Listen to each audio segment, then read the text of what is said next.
Bom dia, sétimo ano. Eu sou o professor Edi Joel.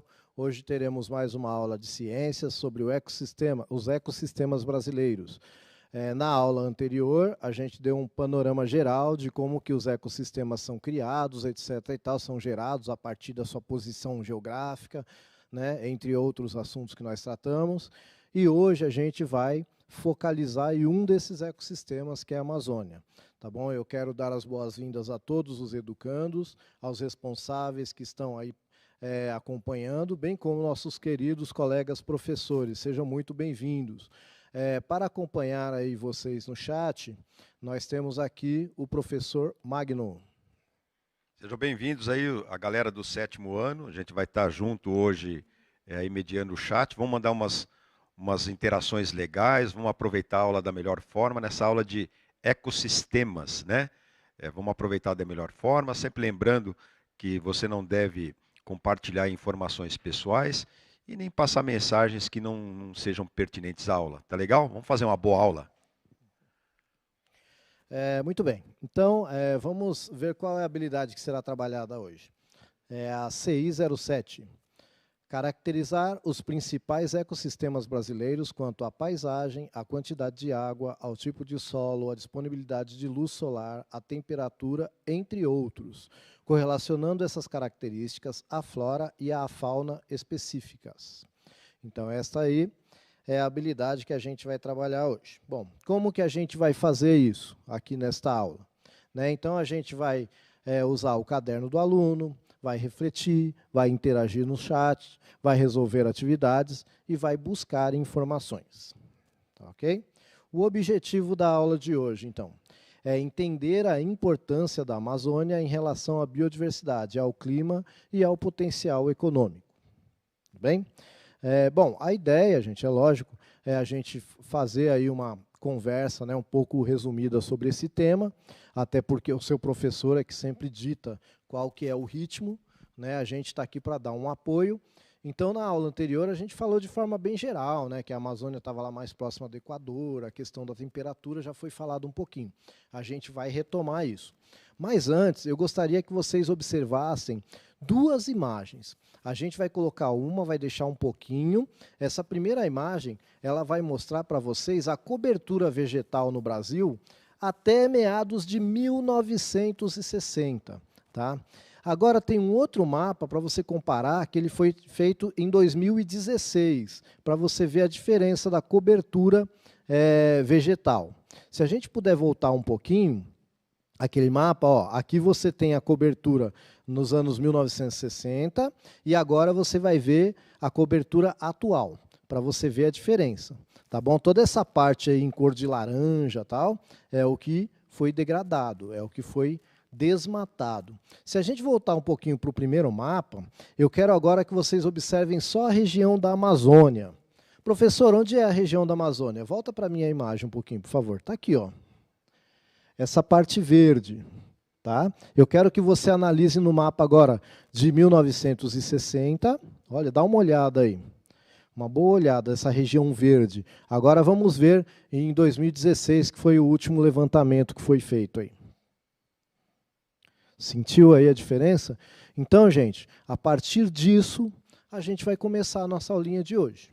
Tá bom?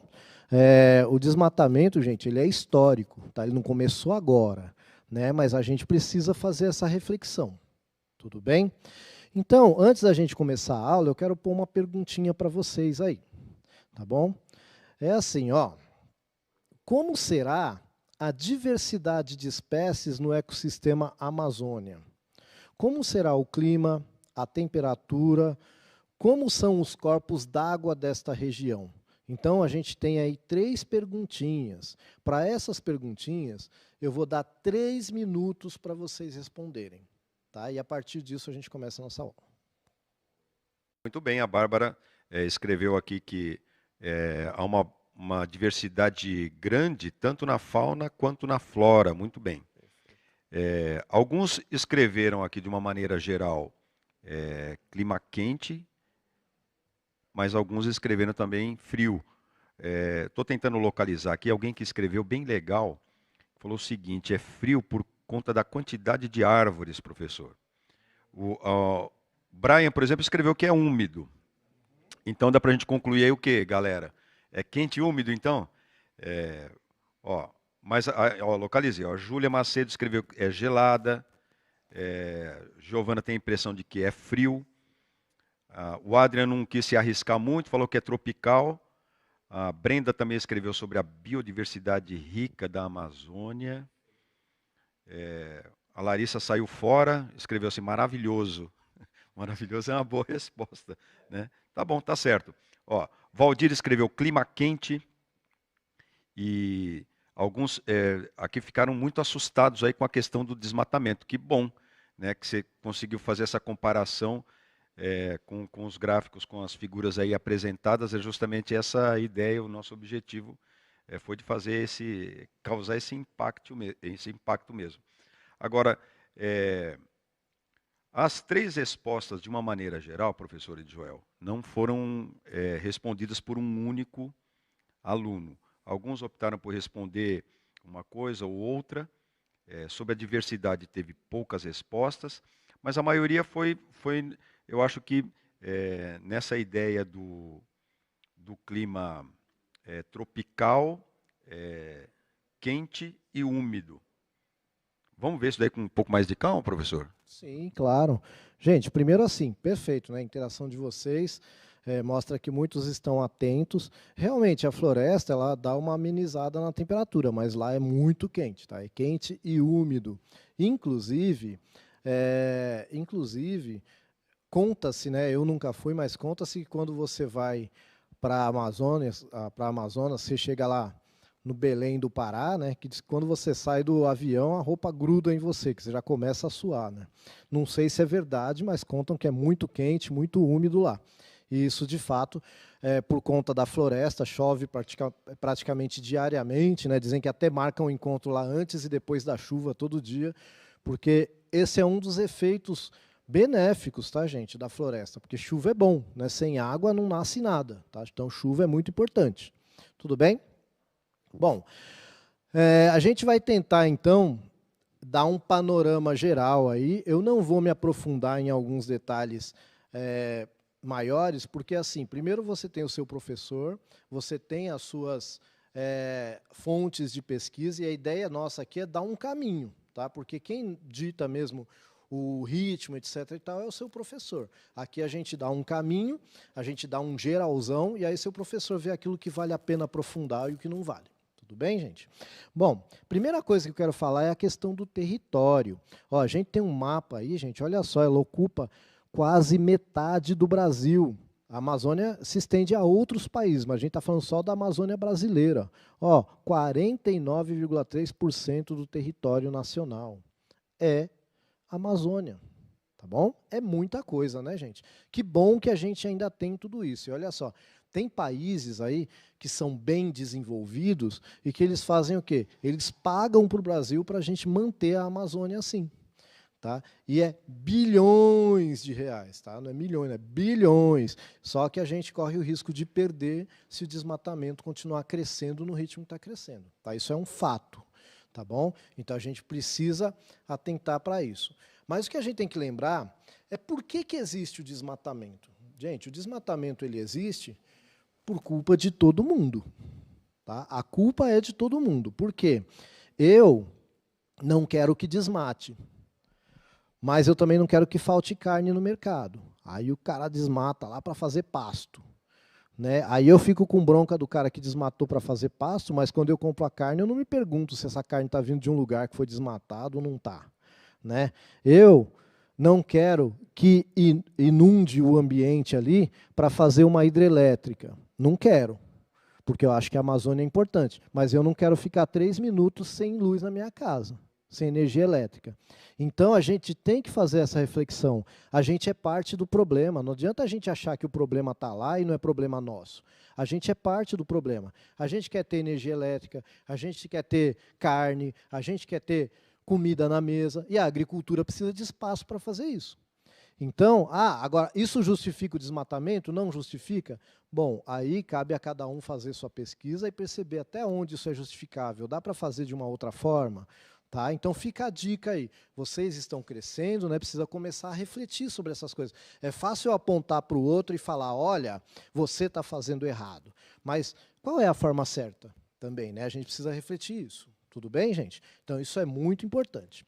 Bom, agora olha só, gente, a quantidade de estados que a Amazônia vai fazer parte aí. Na verdade, aí a gente está falando da Amazônia Legal, é aquela que está no papel, tá bom? São 9 estados aí, ó. Pode passar o próximo slide, por favor. Isso, tá vendo? Aí a gente tem alguns dados aí, tá bom? Então tá aí escrito, né? Se você quiser, eu leio para você. Ó, em termos administrativos brasileiros, a região chamada Amazônia Legal é composta pelos seguintes estados: ó, Acre, Amapá, Amazonas, Pará, Rondônia, Roraima, Tocantins, Mato Grosso do Sul e Maranhão. Olha só quantos estados, né? Que a gente fala em Amazonas, aí você lembra só da Amazônia. Aliás, você fala em Amazônia, lembra do Amazonas, né? O Amazonas é um dos estados que está dentro da Amazônia. Tudo bem, gente? A gente tem, né, inclusive, lá a Zona Franca de Manaus, tá, gente? A gente tem lá cidades muito desenvolvidas, tá? Não ache que porque está lá próximo à floresta, que lá você só vai ter floresta. Não, tem muita gente morando lá. Não só nações indígenas, né? Tem também, tem ali uma comunidade ali bem desenvolvida, tá bom? Pois bem, dito tudo isto, passa o próximo, por favor. Isso. Então, gente, ó, quais são os corpos d'água que a gente vai encontrar ali? Né? São rios caudalosos, né? A gente tem, por exemplo, o Rio Amazonas, que é considerado hoje o maior rio do mundo em matéria de volume, etc. e tal. E alguns defendem que até de extensão, consideram que a nascente dele é lá na Cordilheira dos Andes e tal. Então há uma discussão aí, mas realmente é muita água, tá? E essa água vai fazer com que eu tenha alguns tipos de vegetação específica, tá? Então eu vou ter as matas de igarapé, que elas vão estar normalmente inundadas. Tudo bem? Quando eu falo de várzea, o que é várzea? É uma área que o rio ele vai cobrir somente em épocas de cheia, tá bom? Em épocas de cheia, cobre. Em épocas de seca, vamos colocar assim, que lá não tem seca, mas aí a época da estiagem, a várzea fica livre. Só que lá existe uma vegetação que cobre essa várzea, né? Aqui em São Paulo, por exemplo, a gente tinha uma coisa que hoje não existe mais, que chamava futebol de várzea. Por quê? O pessoal usava as várzeas do rio, que fica bem planinho, né? E quando não estava cheio d'água lá, usava para jogar bola. Tá? Aí que vem o termo futebol de várzea, porque era um lugar que a própria água do rio deixava planinho. No caso aí da Amazônia, você vai ter, então, uma vegetação nessa várzea. Tudo bem? E depois você vai ter as campinaranas, né, que estão mais para o lado do Rio Negro, tal, que aí já são matas um pouquinho mais abertas. Tudo bem, gente? Bom, falamos sobre isso. Agora vamos falar um pouquinho, então, sobre a diversidade da vida. Biodiversidade, que muita gente falou no chat aí, né, professor? Falou da biodiversidade. Tá? Então, o que quer dizer biodiversidade? Gente, bio quer dizer vida, diversidade, diversa, tá bom? Então, ó, a gente começa aí, esse gráfico, ele vai ter ele é um círculo, né?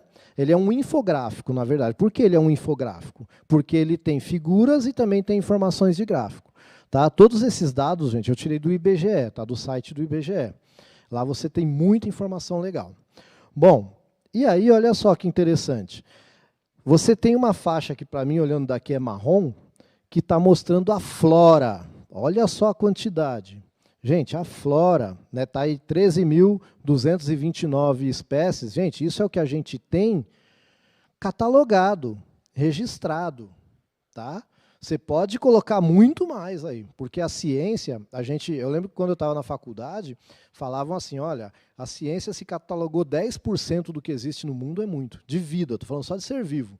Tá? Então ainda tem muita coisa ainda, porque a gente poderia catalogar aí, se a gente não destruir. Né? E é este o alerta que essa aula quer dar hoje. Bom, se a gente voltar lá no infográfico, ó, aí você vai ter a fauna. Quem é a fauna? Os animais. E aí eles estão subdivididos ali. Ó. Tá? Você vai ter peixes, aproximadamente 3.000, acho que é isso. Você vai ter aves, répteis, mamíferos, né? E anfíbios, gente, que é sapinho, salamandra e tal. Tá? Então, para você ver aí a grande biodiversidade. Qual é a importância disso, gente? Qual é a importância disso? Eu vou falar para vocês qual é a importância disso. Tem muito remédio ali que ainda não foi descoberto. Tá? Tem muito produto que você pode usar para a sua estética, que ainda não foi descoberto. Tá bom? Tem muito produto ali que, de repente, você pode revolucionar até um produto que é industrializado hoje. Mas, para isso, eu preciso conhecer e eu preciso pesquisar. Se eu destruir, como é que eu vou saber? Eu vou dar um exemplo para vocês. Tá? Tem um tipo de cobra que tem praticamente no Brasil inteiro. Serpente, na verdade, né? Porque cobra é um tipo de serpente. Aqui no Brasil a gente só tem uma cobra, que é a cobra coral. Mas a gente tem um tipo de serpente, que é a jararaca. Gente, essa serpente foi estudado o veneno dela e descobriu-se que dava para fazer remédio contra a pressão alta. Hoje, todo mundo que toma um remedinho para pressão alta, que é muito famoso aí, que eu não vou dizer o nome, que é um nome comercial, ele foi descoberto por um brasileiro e é extraído do veneno de uma jararaca. Tá? Agora, imagina quanta coisa que ainda tem nessa floresta que a gente está destruindo e não sabe o que é. Por que vocês acham que os países desenvolvidos pagam tanto dinheiro para a gente não destruir? Porque eles sabem que ali pode ter muita coisa importante ainda. Tá? Mas a gente também precisa comer, como eu falei, isso também é importante. Então precisa plantar. A gente também quer energia elétrica, e a gente precisa inundar, né? Porque a gente faz usinas hidrelétricas.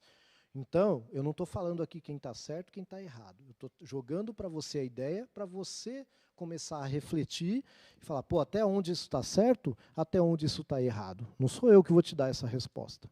Até porque, se você for discutir com 5 pessoas, cada um vai ter uma opinião. E eu quero que você forme a sua, a partir do conhecimento. Tá? Você tem que formar a sua opinião com conhecimento.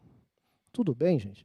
Então, passamos aí a questão da biodiversidade. Estou tentando responder aquelas perguntas que eu fiz lá no comecinho.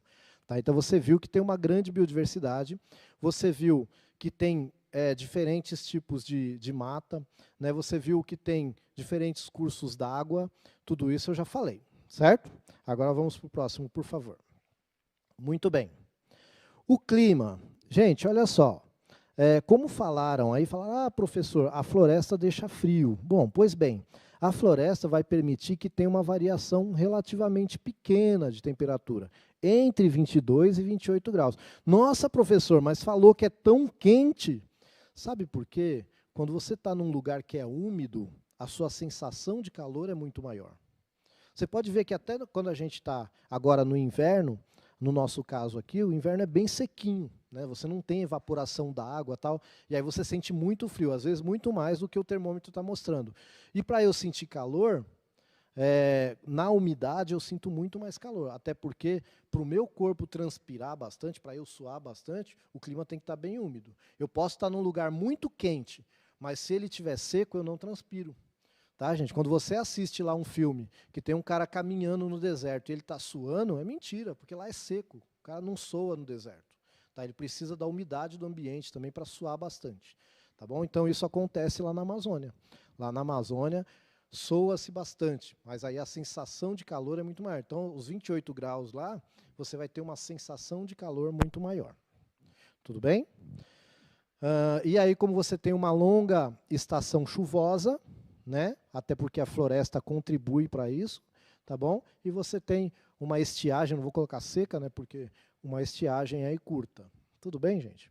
Então a gente falou aí um pouquinho também sobre a temperatura. Vamos ver qual é o próximo assunto aí. Muito bem. A gente falou um pouquinho da biodiversidade. Gente, eu só vou colocar aqui animal, e praticamente tem mamífero e ave, eu acho. Acho que não tem nem réptil, nem...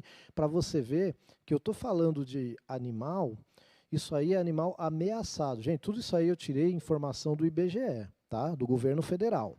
Olha só, gente, esses seres vivos que estão aí, estão por diferentes motivos correndo risco de sumirem.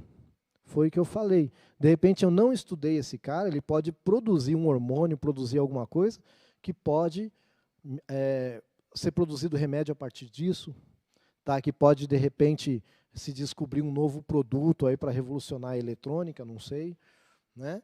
Então, assim, a gente precisa estudar esses seres vivos. Eles são importantes não só porque são bonitinhos. Eu estou falando isso, gente, porque parece frio, né? Falar, mas são seres vivos, só por isso deveriam ser preservados. Sim, eu sei disso. Mas eu estou falando também que tem a questão econômica envolvida. Porque a justificativa que se dá é essa. Não, a gente precisa de dinheiro, vamos derrubar tudo. Não, então, mas de repente dá para extrair dinheiro daí. De repente, gente, o turismo é uma indústria que, se for bem feita, também dá muito dinheiro, né? Mas, então, existem alternativas para se manter esses seres vivos, tá? Passa o próximo, por favor. Então, aí mais alguns seres vivos também que estão ameaçados de extinção. Tá bom, gente? Só para vocês terem aí uma ideia, né? Eu não sei se vocês já conheciam alguns desses seres vivos, mas só para vocês terem a ideia, a gente está falando só de um ecossistema brasileiro. A gente só está falando de um. Tá? Lembra que na primeira aula a gente falou tem pelo menos 6, né? E agora a gente fala até também da questão marinha também, então teria um 7º aí, né? Mas só para vocês verem o quanto que a gente pode ainda estudar, buscar recursos para a economia na floresta, né? E não sei se está sendo estudado a contento. A gente sabe que tem gente vindo de fora e estudando. Mas e a gente aqui? Né? E a gente aqui, como é que fica? Tá bom? Bom, eu acho que eu falei bastante. E aí, agora eu quero que vocês, então, me deem um feedback disso que eu acabei de falar aí. Tá bom? Depois eu vou falar mais um pouquinho com vocês. Mas eu quero agora que vocês respondam no chat aí. Eu vou dar de 3 a 4 minutos para vocês responderem o seguinte. De acordo com o que eu falei aqui agora, ainda faltou falar uma coisa, tá? A importância da Amazônia do clima amazônico para o mundo. Eu vou falar só depois. Mas eu quero que você já faça essa reflexão, né? Qual é a importância da floresta amazônica para o Brasil e para o mundo? Tá bom? Vou dar para você aí uns 3 a 4 minutinhos para você responder. Olha, eu acho que vocês deram aí justamente o que o professor Edjoel queria, que a grande maioria, vou ler alguns nomes aqui, tá? São muitos, então não dá para, Stephanie, Iara, tem a Natália, Vinícius, Natan, tem Nata, Carlos, Ana Júlia, todos esses escreveram o quê? Ana Caroline, Vinícius, o que eles escreveram? Oxigênio. E aí eu queria fazer um comentário, se o professor me permite. À vontade. O que acontece? A gente recebe mais informação, ou de uma maneira mais, digamos assim, mais efusiva, que causa mais impacto na gente, nas vias de comunicação, então nos jornais e tudo mais. Acontece que há sempre algumas coisas de divergência, porque o que acontece? Às vezes o jornal quer colocar uma manchete. Então, quando se coloca, por exemplo, um rótulo, como há muito tempo se circulou aqui no Brasil, que a Amazônia é o pulmão do mundo. Ora, a gente vai discutir um pouquinho isso, o professor Edjoel vai ajudar a gente, né? Que vem justamente dessa concepção que a gente tem. Puxa, a floresta amazônica é uma grande produtora de oxigênio. Guarda aí que a gente vai falar, é justamente o que a gente queria, né, professor Edjoel? Exatamente. A gente queria essa informação. Morderam a isca. Mas aqui tem umas coisas legais. Eu só, de novo, vou fazer uma reclamaçãozinha. Eu só senti falta de uma coisa que é bem legal, que é o turismo sustentável, né? A gente podia ter colocado isso como uma das grandes contribuições decorrentes do quê? A biodiversidade. Teve bastante gente que escreveu biodiversidade e acertou. E aqui a gente não está para julgar, né? Acertou, errou e tudo mais. Mas é uma boa contribuição. Todos vocês estão contribuindo. Algumas contribuições elas são levadas aqui porque dá uma discussão bem legal de uma maneira geral, e as outras não têm tanta riqueza, mas todas são importantes. Então, é legal que você coloque sempre a sua opinião, qual é a sua ideia, participe aí, dando sempre a sua sugestão. O importante é isso. O que não vale é ficar colocando coisas aqui que não tem nada a ver. Estou vendo aqui um monte de bandeirinhas. Tem um pessoal aqui que realmente ainda não se conduziu na aula. Em contrapartida, eu devo acrescentar, a maioria está de parabéns, porque está participando bem, viu, professor Edu Joel? Escreveram aqui a fauna e a flora. Tem aqui, deixa eu ler aqui, do Leandro, escreveu assim: ecossistema, a fauna, os remédios, as vacinas e os soros. Eu quero usar essa última colocação fantástica para passar a palavra para o professor Edu Joel. Não foi legal essa, Perfeito. professor? Fala a verdade. Perfeito. Muita coisa a gente ainda nem sabe se tem. Então a gente precisa, né, primeiro estudar, né? Vai destruindo assim. Gente, olha, perfeito, maravilhoso. Eu acho que vocês captaram a ideia principal. Biodiversidade é super importante, até porque a gente nem sabe ainda o que tem ali. Muita coisa a gente não sabe ainda. A gente precisa estudar, precisa descobrir. Vocês são a nova geração de cientistas aí, ó, que pode estar formando aí para ir lá para o meio do mato estudar. Tá bom? Se quiser, claro. Não sei qual é o seu projeto de vida, mas fica a dica aí. Se você quer ser pesquisador, ó, floresta é um ótimo lugar para pesquisar. Tá bom? Pois bem, para o clima do mundo. Gente, a floresta amazônica ela é muito importante porque ela ajuda a regular a temperatura. Tá bom? Ajuda a regular a temperatura. Agora a gente tem que tomar muito cuidado com essa questão do oxigênio. Tá, gente? Por quê? Na verdade, a gente fala que a floresta amazônica é um sistema fechado. O que isso significa? Todo o oxigênio que as plantas produzem fazendo fotossíntese lá, lembra a fotossíntese que ela vai pegar o gás carbônico e liberar oxigênio e tal? Toda a fotossíntese que é feita ali, todo o oxigênio produzido é gasto lá mesmo. Porque a planta ela também respira oxigênio. A fotossíntese ela faz para produzir alimento, mas quando ela respira, ela também pega oxigênio e libera gás carbônico. Então a gente tem as plantas respirando, a gente tem os animais respirando, que eles respiram e não produzem oxigênio, né? Então é muito pouco o que sobra para o resto do mundo em matéria de oxigênio. Mas, por outro lado, a floresta vai produzir uma grande quantidade de umidade. Por exemplo, aqui em São Paulo, as chuvas que a gente tem aqui estão diretamente ligadas à umidade da Amazônia. Tá? Se você derruba a Amazônia lá, o clima muda aqui. Tudo bem? Então, se hoje a gente tem essa fartura que tem aqui, né, que tudo que planta dá, etc. Tal, é graças à Amazônia. E de onde que vem todo esse oxigênio, então, gente? Por incrível que pareça, o oxigênio, quem mais produz oxigênio para a gente, olha só que interessante. Primeiro, as algas que vivem no mar.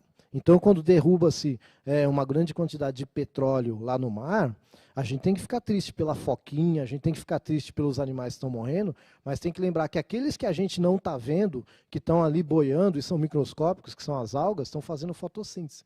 E elas são as maiores produtoras de oxigênio para nós. Tá? São as algas que estão no mar. Então, olha aí o problema de eu poluir o mar.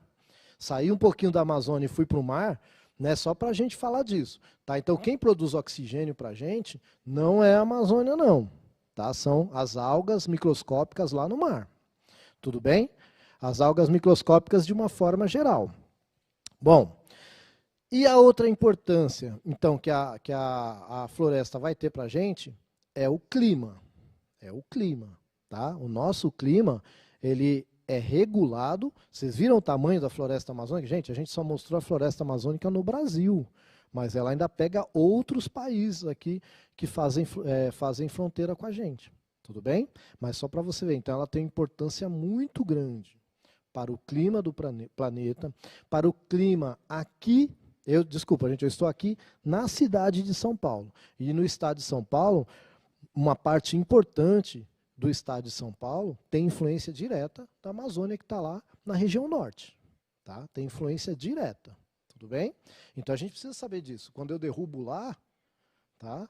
A minha mãe dizia um ditado assim: quem encosta para cima cai na cara. Né? Então, a gente derruba lá, cuidado, porque a gente sente aqui. Não adianta a gente achar que, não, está lá, eu não tenho nada a ver com isso. Né? Todos nós temos a ver com isso. Tudo bem? Mas mesmo assim, parabéns. Aqueles que colocaram oxigênio entenderam o processo da fotossíntese, etc. e tal. Mas, neste contexto aqui, a floresta não é importante neste sentido. tá? Ela é importante, sim, pela sua diversidade, pela sua regulação do clima. Tudo bem, meus queridos? Bom, o que mais que eu tenho que falar para vocês hoje? Posso falar uma coisinha? Pode. Eu tentei encontrar aqui algumas contribuições e acabei encontrando, sim. Não sei se foi isso que quis dizer, mas eu já vou pegar isso como gancho aí. A Maria escreveu aqui: o ar, água e tudo de bom. É isso mesmo, Maria. E teve mais um aluno aqui que escreveu, Eric. O Eric Aparecido escreveu água. Olha só o que o professor Edi Joel trouxe aí para a gente de informação extremamente importante para a gente realmente, de fato, aprender um pouquinho sobre essa questão da Amazônia. Ela é produtora de oxigênio? Ora, há um certo exagero dessa questão, né? Agora, eu queria chamar a atenção justamente desse ponto de vista que é da água. O professor Edi Joel falou que, olha, a floresta, ela é imensa, já foi maior, né, professor? Poderia ter, né, a gente poderia ter preservado um pouquinho mais. E você sabe muito bem quando você coloca água para ferver aí na sua casa, está numa caneca, o que acontece com ela? Ela evapora, entra em ebulição e forma vapor de água, não é isso? Então, veja, vamos juntar duas coisinhas para a gente fazer um raciocínio? Posso fazer isso, professor? À vontade. Dá licença, ó. A gente, a Amazônia está lá na linha do Equador. Você sabe muito bem que a linha equatorial é onde incide bastante sol. Sol é calor, legal. Tem bastante água lá, porque a gente tem a bacia amazônica, a gente tem o rio Amazonas e tem também muita umidade lá captada pela floresta. Muito bem, galera do 7º ano. Adivinha o que acontece com a água da Amazônia? Ela evapora, certo? Agora, você imagina a quantidade de água que evapora lá, e sem exagero, se você quiser pode pesquisar aí depois, a gente cria lá verdadeiros rios flutuantes. Esses rios, como o professor Edi Joel já deu a dica aqui para você, o rio flutuante vai ser essencial para, primeiro que a distribuição do clima de uma maneira legal para todo o território brasileiro e até para a própria terra. Falei demais, professor? Não, falou na medida. Perfeito. Melhor estraga. Perfeito, professor. O professor Magno sempre abrilhantando a nossa aula, né? E assim, gente, é isso. Essa parte importante que o professor falou, as plantas fazem evapotranspiração. Fica aí a dica para vocês pesquisarem. Evapotranspiração. Tudo bem? Bom, para encerrar a nossa aulinha, né, que a gente falou hoje bastante, né? Já que a gente falou de floresta, a gente falou aprendemos bastante coisa, né, professor? Bastante coisa. Mais que o homem da cobra. Então, ó, como é que a gente pode sistematizar essa aula? Tá? Então, a gente pode fazer um resumão da seguinte forma. Olha, a Amazônia tem muitas particularidades que a tornam imprescindível a sua preservação, seja por questões econômicas, ambientais e climáticas. Gente, me despeço por aqui e passo a bola para o professor Magno. A gente fica por aqui, obrigado, só agradecer. Até a próxima, galera.